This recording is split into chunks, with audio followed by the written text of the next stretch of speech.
Buenas tardes, queridos hermanos, hermanas oyentes de Radio Anglicana. Bienvenidos a una emisión más de su programa La Palabra. Hoy con nosotros el reverendo Juan María Tellería. Bienvenido, reverendo. Buenas tardes.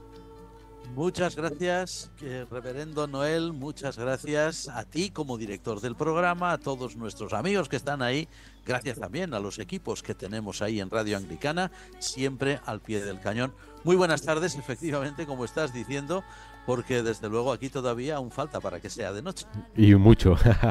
Sí, totalmente. Saludos a los hermanos que nos acompañan a través de la transmisión de Radio Anglicana en las aplicaciones móviles, en la página web y en las distintas plataformas donde también en este momento estamos transmitiendo en formato de vídeo. Gracias por acompañarnos y pues les animamos a que puedan también interactuar a la hora que estemos en el programa. Así que gracias por acompañarnos.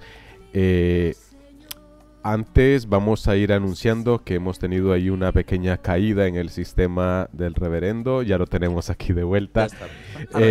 Ahí vamos. Hoy vamos a continuar con el tema que iniciamos en la emisión anterior de Radio Anglicana, en el que hablábamos del reinado de Salomón. En esta ocasión seguiremos hablando del reinado de Salomón, la segunda parte, y hoy hablaremos sobre la edificación del templo de Salomón y analizaremos los capítulos del 6 al 9 del primer libro de los Reyes. Este sería nuestro tema de hoy, el reinado de Salomón, segunda parte, y como subtema tenemos la edificación del templo de Salomón. Antes nos ponemos en las manos de Dios. Reverendo, adelante. Le damos muchas gracias, Señor y Padre nuestro, por tus grandes bendiciones en nuestras vidas, y una de ellas, sin duda de las más grandes, es el poder estar aquí en Radio Anglicana y poder estar compartiendo con tantos y tantos hermanos y amigos de todo el mundo que se expresan en nuestro idioma. En este momento, Señor, ponemos nuestro programa una vez más en tus manos, pero no dejamos de recordar a las personas que sufren, a las personas que están viviendo situaciones trágicas y deliberadamente injustas, como son guerras, como son catástrofes provocadas sin ninguna razón real por mano humana. Te pedimos por estas personas, Señor, y también te pedimos por el concierto entre las naciones, que tú pongas tu mano sobre aquellos que dirigen para que encuentren el camino de la paz. Te damos las gracias por escucharnos, en el nombre del Padre, del Hijo y del Espíritu Santo. Amén.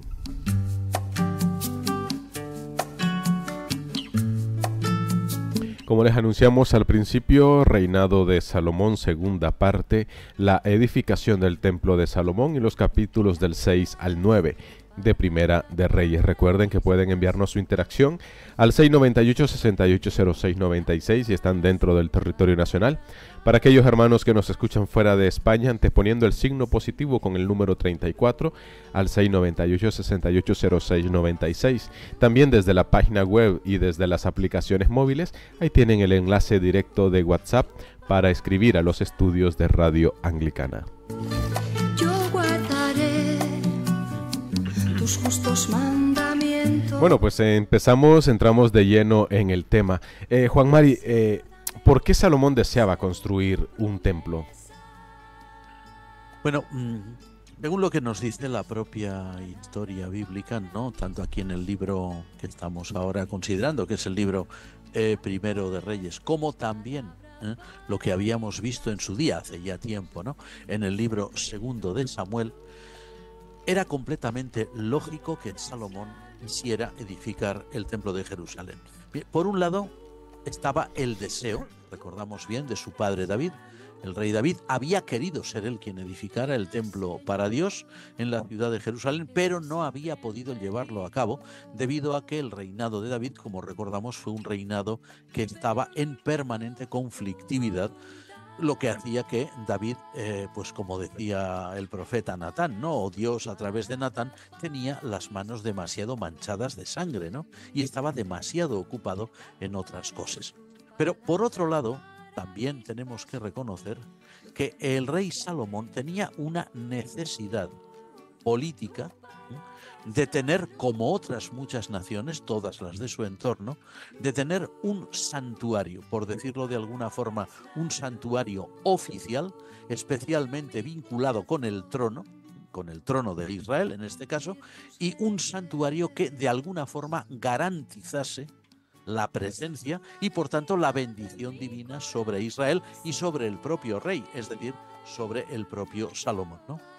Como decimos, esto era lo propio, lo normal en todos los reinos, en todos los imperios que había en aquella época. Y tenemos que entender que Israel, que estaba inmerso en un mundo muy concreto, en un tipo de cultura, de civilización muy concreta, pues también compartía esta mentalidad. Es decir, que se juntan dos aspectos. Por un lado, el deseo de David, que siempre va a pesar sobre su hijo Salomón, el deseo de edificar el templo, y por el otro lado, las condiciones políticas, sociales y culturales que en cierto sentido, le exigían a Salomón el edificar precisamente y con toda la suntuosidad que le fuera posible una morada para el Dios de Israel.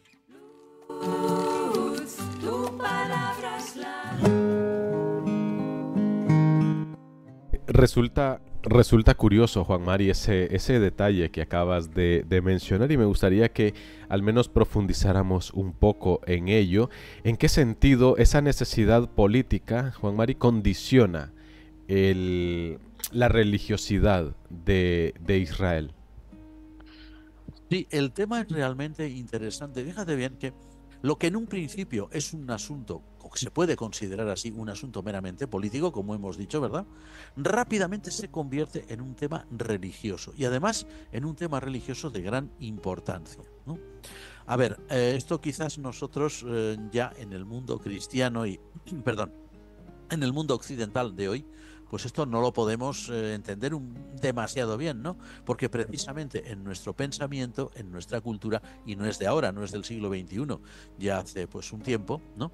Pues existe en las naciones cristianas occidentales la idea de que la religión y la política deben deslindarse, ¿no? Cada una debe tener su área correspondiente, debido a una desgraciada historia que hemos vivido, una atormentada historia en todos los países europeos, por ejemplo, en los cuales la alianza entre el trono y el altar pues no ha sido precisamente lo mejor, ¿no? Pero vamos a ver, aunque Israel, ahora volvemos al tema de Israel, ¿verdad? Lo que nos interesa, lo que estamos aquí viendo. Bueno, pues aunque Israel a lo largo de toda su historia previa había tenido varios santuarios, no solamente uno. Hay gente que a veces se sorprende, ¿no? Cuando leen la Biblia y dice, pero ¿cuántos templos había en Israel o cuántos santuarios, ¿no? Pues aunque había tenido varios santuarios y todos ellos, vamos a decirlo así, vinculados con antiguas tradiciones muy ancestrales, por ejemplo con los patriarcas, ¿no? Ahí estaba, por ejemplo, el santuario de Betel, que estaba vinculado con Jacob concretamente, el santuario de Hebrón, ciudad santa para los israelitas, sobre todo para las tribus del sur, que estaba vinculada, por ejemplo, con Abraham, o también por necesidades históricas, ¿no? Como por ejemplo el santuario de Dan, que estaba al norte de Israel, porque allí la tribu de Dan había emigrado allí y había toda una historia de un santuario privado que luego los danitas, la tribu de Dan, hizo propio, o el santuario de Silo, ¿verdad? Esto lo podemos leer, por ejemplo, libros como por ejemplo Los Jueces, libros como el primero de Samuel, ¿no? Pues lo cierto es que Israel desarrolló muy pronto la convicción de que un único santuario, solo uno, debía centralizar todo el entramado religioso levítico, puesto que la tribu de Leví era la tribu sacerdotal, ¿no? Así lo expresa, por ejemplo, el libro del Deuteronomio, el capítulo 12 de este libro, haciendo de esta cuestión uno de los puntos capitales de su pensamiento, ¿no? Siempre en un contexto estrictamente monoteísta y adverso a los cultos cananeos, ¿no? Dado que el libro primero de los Reyes, como ya habíamos indicado, forma parte de esta historiografía deuteronomista, o sea, HD, como se lee en muchos libros, bueno, pues la redacción del libro primero de Reyes viene muy altamente influida por estos conceptos y por lo tanto va a colorear su versión de la historia. Es decir, lo que en un principio podría considerarse un asunto político, no puede desligarse, no puede deslindarse de las cuestiones religiosas. En el pueblo antiguo de Israel, como en todos los que lo rodeaban, pensamos en Egipto, pensamos en Asiria, pensamos en los reinos arameos, Siria, o en algunos otros que había por allí.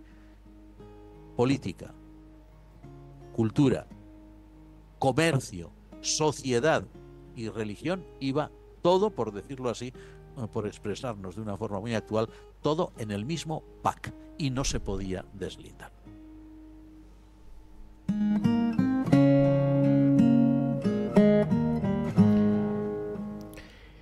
Vamos a la importancia que tendría el templo, Juan Mari. ¿Cuál sería, o así a grandes rasgos, la importancia que tendría el templo de Jerusalén en el día a día o en el devenir del judaísmo? Vale, bien. Estaba pensando, a ver si me vas a preguntar qué importancia tenía el templo de Jerusalén en el reinado de Salomón. Pero dices en el devenir futuro, ¿no? Sí, el devenir de la religión judía. Muy bien. La pregunta tiene mucha importancia porque, a ver, concebido el templo de Jerusalén como la morada material y visible del Dios único, del Dios eterno, del Dios de Israel, claro, con el tiempo, este templo de Jerusalén llegaría a convertirse pues en el centro de la religión judía, no ya del antiguo Israel, no ya del reino de Salomón, no ya del reino de Judá que vendría después, sino del pueblo judío, en un momento en que el pueblo judío ya no tiene una patria que pueda decir que es suya, una patria independiente, en el momento en que los judíos dependen de otras potencias que los dominan, ¿no? Esto se hace, por ejemplo, muy evidente en la restauración, ¿no? Después de la cautividad babilónica. Ahí están, mira, los libros de Esdras, el libro del profeta Ageo, el libro del profeta Zacarías, el libro del profeta Malaquías, que dan testimonio de todo esto, ¿no? Puesto que ya no tienen una autonomía política, después de la cautividad babilonia, aquel pequeño remanente judío que vuelve a su tierra patria, resulta que lo que hace es habitar una Judea que es provincia, o un distrito, mejor dicho, de una gran provincia persa, que era la provincia esta que le llamaban Transeufratina. Bueno, pues claro, ¿qué les queda a los judíos? Les queda únicamente su fe. Pero una fe que tiene que ser restaurada, una fe que quiere volver a sus orígenes y claro, era importantísimo para ellos restaurar lo que había sido el antiguo templo de Salomón, porque ese sería el centro de su fe.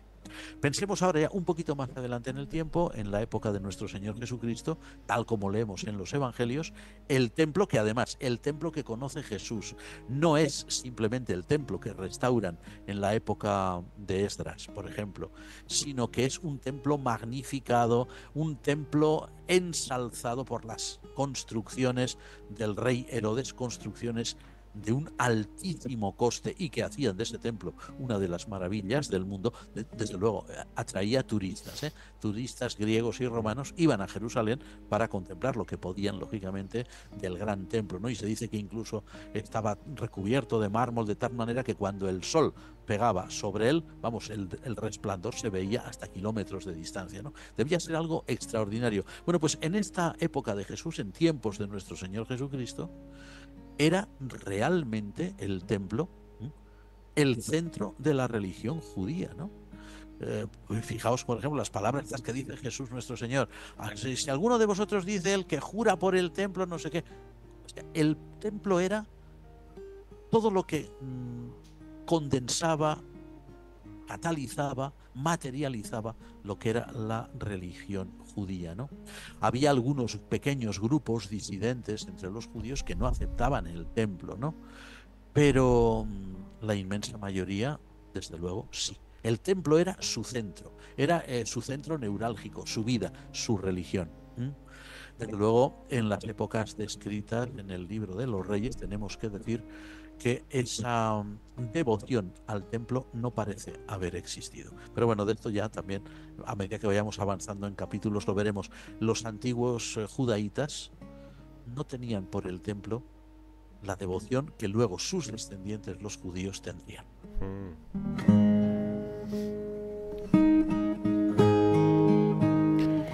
Luego llama la atención, Juan Mari, otro detalle, y es que en la dedicación del templo vemos a Salomón oficiando sacrificios, haciendo de sacerdote. ¿Por qué Sí. pasa esto?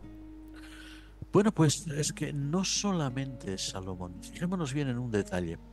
Aunque evidentemente en la época de Salomón, y también había sido así en la época de su padre, ¿no?, del reino de David, existía el sacerdocio, un sacerdocio muy específico, un sacerdocio de la tribu de Leví, de las familias levitas, un sacerdocio descendiente de la familia de Aarón, ¿no?, del Aarón histórico, hermano de Moisés. Sin embargo, este relato, o sea, el relato este del sacrificio, los sacrificios, ¿no?, que el mismo Salomón oficia en el templo, este relato viene a evidenciar, como ya había sucedido también en tiempos de Saúl y de David, que siendo reyes, también lo leemos en los libros primero y segundo de Samuel, ellos habían ofrecido sacrificios. Pues el hecho de que los monarcas israelitas y sus hijos, los príncipes, ejercían también funciones sacerdotales. Hay quien ha dicho que eso era, bueno, hay un poquito de todo, ¿no? Hay quien dice, no, es que en la época de David o de Saúl todavía el sacerdocio no existía. No, sí que existía. De hecho, los libros de Samuel y el libro primero de los Reyes, en el caso de Salomón, dan testimonio claro de la existencia de un sacerdocio que ya estaba bien establecido en Israel. Un sacerdocio levítico. Lo que ocurre es que lo mismo que pasaba en todos los pueblos, reinos e imperios del Medio Oriente, que decimos hoy, del creciente fértil, que se dice a veces en libros de historia, pues lo mismo ocurría en Israel. Y es que los monarcas y sus familias, los príncipes, tenían funciones sacerdotales o se les atribuía funciones sacerdotales. Saúl las tuvo, David las tuvo, Salomón las tendrá, evidentemente.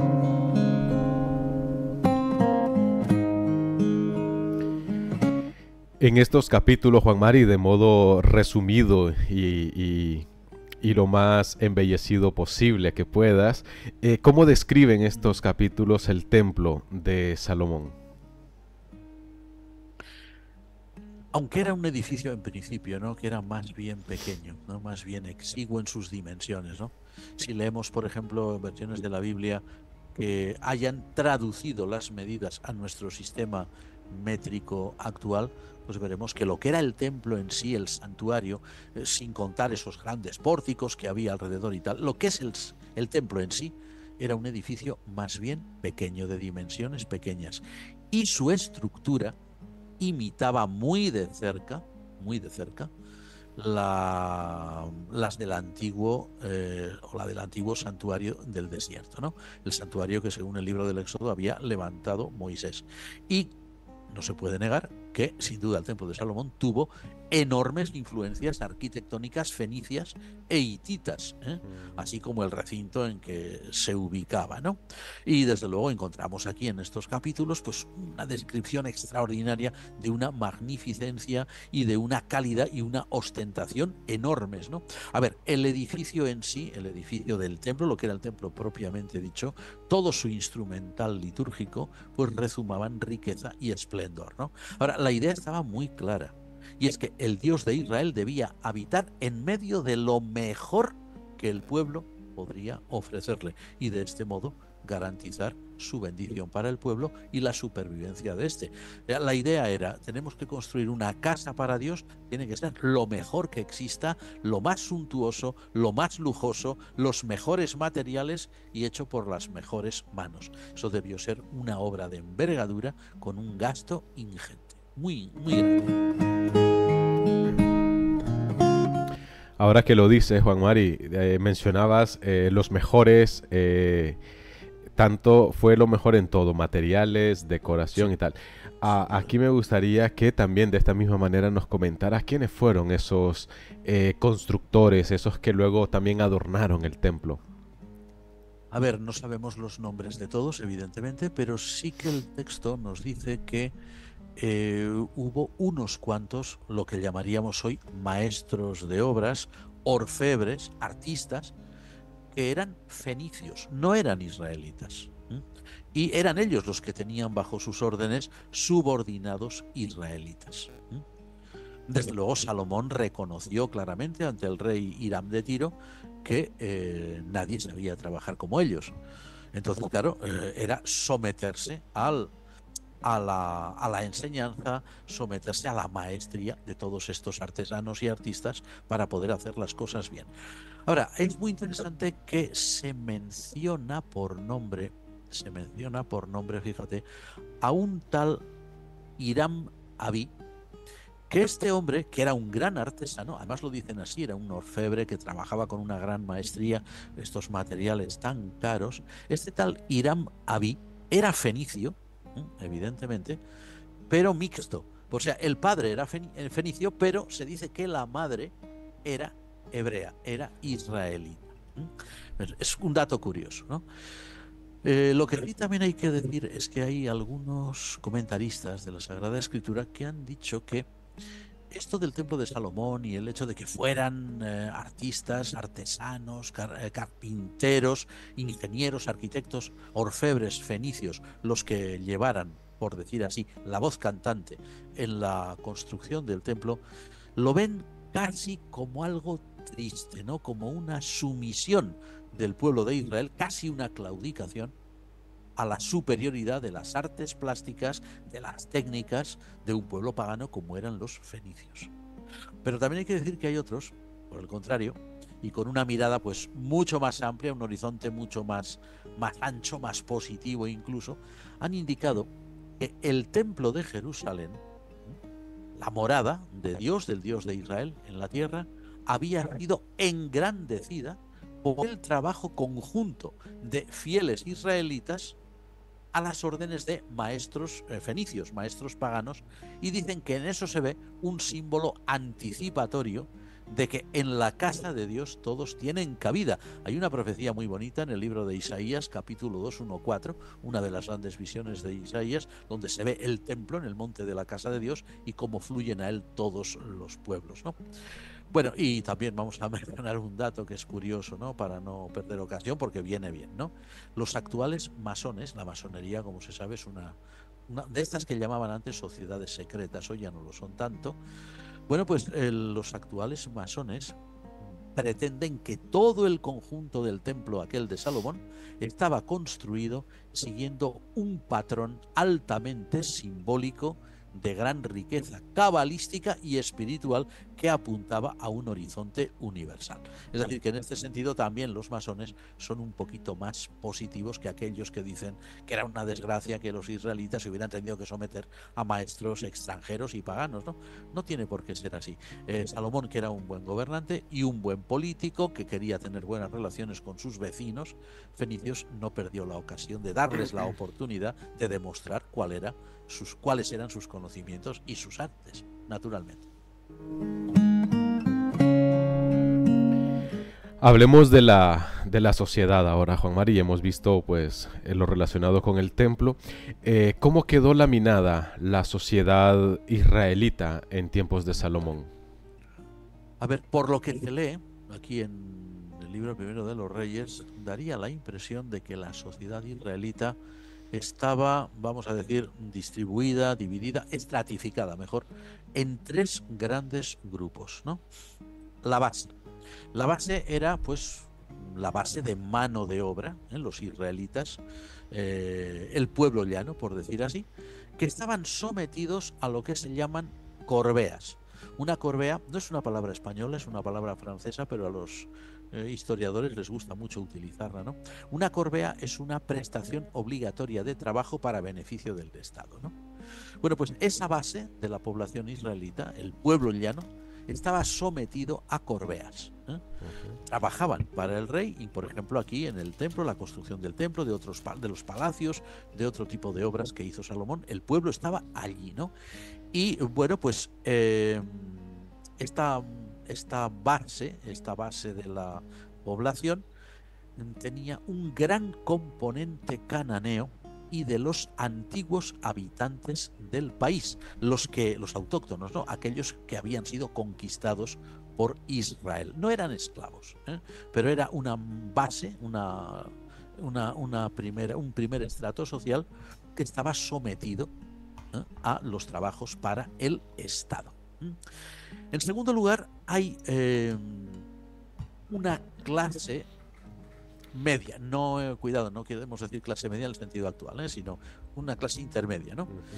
Que sería el pueblo de Israel originario, es decir, el pueblo realmente israelita, realmente hebreos, descendientes de Jacob, bueno, todas estas cosas, también volcados al servicio de la corte salomónica, por supuesto, pero no en el plan de las corbeas, sino más bien como oficiales, más bien como capataces, por decirlo con una palabra muy actual, funcionarios, con autoridad sobre los primeros y, por supuesto, al servicio total de la corona. Claro, y en tercer y último lugar, vamos hacia arriba, pues estaba la clase alta. ¿Y la clase alta quién la componía? Pues la componía la alta aristocracia y, por supuesto, la casa real, la familia real, que según parece era muy grande, la familia de Salomón, ¿no? Y estos eran los que ejercían un dominio omnímodo y, lo peor, opresivo sobre todos los demás.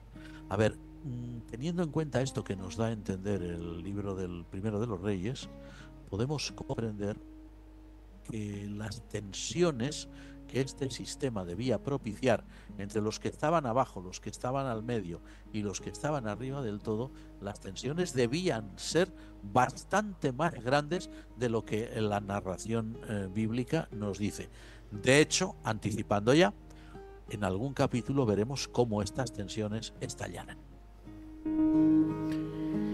¿Qué evidencia la manera en que Salomón paga a Hiram, puede ser, ¿no? Con el rey de Tiro, los servicios que le había prestado, Juan Mari?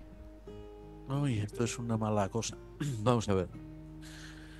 Está claro que, por un lado, se dice, pero además de forma tácita y explícita, no hay ningún dato oculto ni nada, que Salomón tenía que proveer para el rey de Tiro y para su familia todo el tiempo que durase la obra del templo.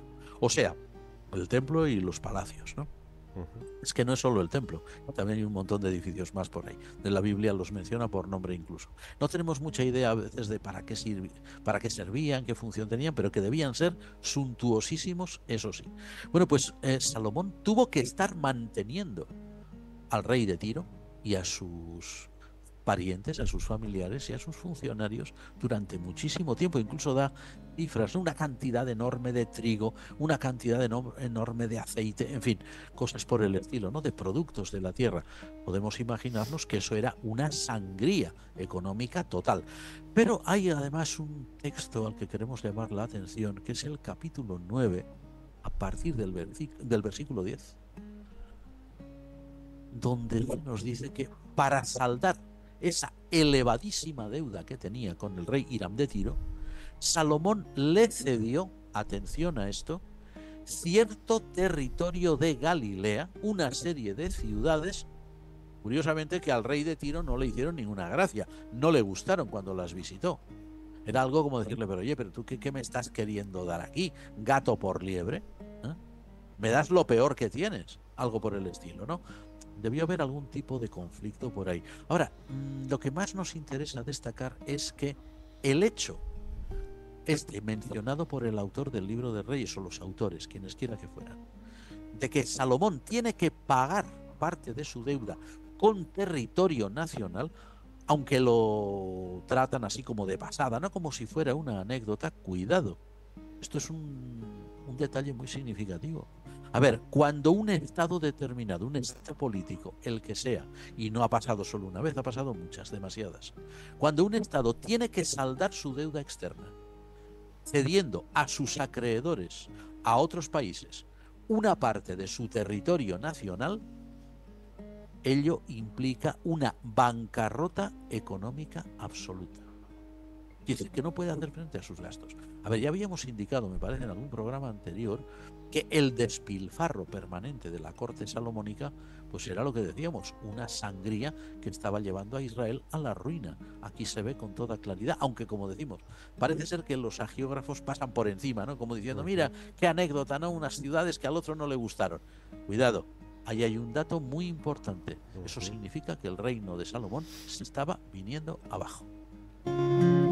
Aceleramos un poquito, Juan Mari, que nos vamos quedando sin tiempo y tenemos más preguntas. ¿En qué beneficia o en qué benefició a Israel esta relación con los fenicios, Juan Mari? Mucho. Tenemos que pensar que los fenicios eran los que dominaban el Mediterráneo en aquel momento, desde el Líbano, del país de origen, hasta lo que se llamaba las columnas de Hércules, que es el estrecho de Gibraltar, aquí en España, ¿no? Pero también dominaban el Mar Rojo. O sea que la alianza comercial de Israel con los fenicios, pues lo que hizo fue poner en contacto a Israel con tierras y mercados tan distantes como eran la cuasi mítica Tarsis o Tartesos, ¿no? Que estaba en la desembocadura del Guadalquivir, aquí en España, entre las provincias de Sevilla y Huelva, o por ejemplo la misteriosa tierra de Ofir, que dice el texto, y que no sabemos identificar bien. ¿Sería Somalia? ¿Sería el Yemen actual? ¿Sería incluso la India? Vamos, como quiera que sea, un horizonte que se ampliaba muchísimo, pero claro, siempre en dependencia de los fenicios, no por iniciativa israelí.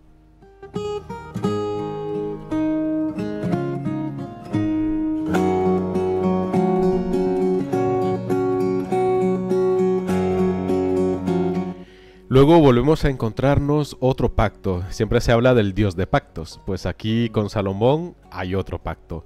¿Qué implicaba ese pacto de Dios con Salomón referido a aquí en el capítulo 9, Juan Mari? Vale, en el capítulo 9 estaba pensando dónde tenía este capítulo 9. Vale, pues por un lado, ese pacto significaba que Dios aceptaba el templo. Lo aceptaba como su morada, aceptaba la actitud de Salomón, humilde, reverente para con él, aceptaba la consagración nacional a Dios de Israel, eso por un lado. Pero por el otro, también confirmaba Dios todas las promesas hechas a David y, por supuesto, un llamado, una invitación a la obediencia y a la fidelidad de Israel para con el Señor, ¿no? A ver, por decirlo en muy pocas palabras y resumiendo ya, Dios deseaba y desea siempre la fidelidad de su pueblo, en la época antigua y en la actual.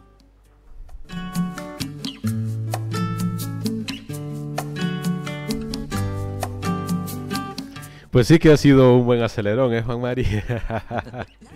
Bueno, pues queridos oyentes, llegamos al final de nuestro espacio.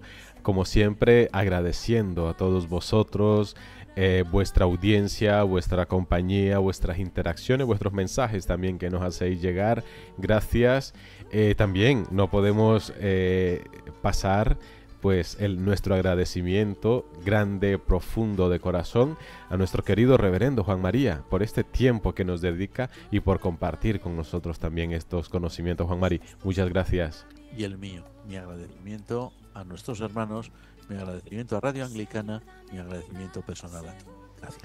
Sí, y también sobre todo gracias a Dios que nos da el querer y el poder, y también a nuestros oyentes que son los que nos motivan a esto. Así que muchísimas gracias. Les animamos dentro de 8 días a seguir con estas reflexiones en torno a este primer libro de los Reyes que, como habéis visto, cada vez se tornan más interesantes. Así que dentro de 8 días continuaremos con más. Recordarles que en aproximadamente unos 25 minutos tendrán disponible la grabación de la emisión de hoy en nuestro canal de YouTube de Radio Anglicana, donde pueden disfrutar también todos los programas anteriores, tanto de este mismo tema como también de todos los temas anteriores que hemos tratado en este segmento de la palabra hoy aquí en Radio Anglicana. Muchísimas gracias, hasta dentro de 8 días, si Dios así lo permite.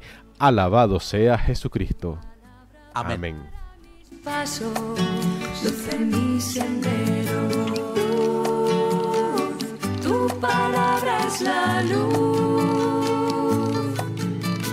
Luz adelante, pues desde la fe. Usted está en sintonía de Radio Anglicana, transmitiendo vía internet en www.radioanglicana.es. También puede escucharnos en su dispositivo móvil, descargando nuestra aplicación para Android e iOS. Radio Anglicana, la voz de la Iglesia.